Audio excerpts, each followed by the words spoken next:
Yes. Dr. Mindy in the house. All right. I appreciate that. The carnivore diet. Because of what we eat. Honestly, you've really touched my heart. Wow. Vitamin D is interesting because glyphosate has been shown in multiple studies to disrupt the cytochrome P450 enzymes in the liver.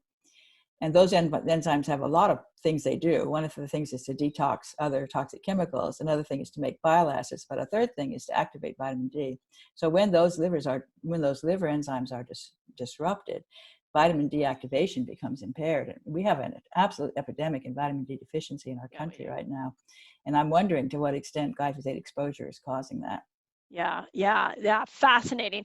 So, and are there certain organs that it'll destroy more? Like you talked about the liver, we talked about the joints, we know the brain, thyroid, like the endocrine. Thyroid, definitely thyroid. Yeah. In fact, studies have shown on rats, I think it was in a study where they exposed pregnant rats, and it might've been mice. I always get mixed up on which one, pregnant rodents, to glyphosate.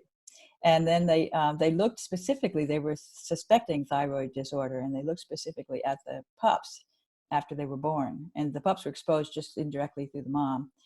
And the pups had a dysregulated thyroid hormone system. It was clear that it had disrupted the way it wasn't behaving normally. So they're finding out that these clathrin-coated pits are basically just these wide swaths that they can't curl up. That whole process of curling up and snipping off has gotten broken. And it's gotten broken because the matrix is stiff. And the matrix is stiff because there's not enough sulfate. And that is so beautiful because sulfate's where I started.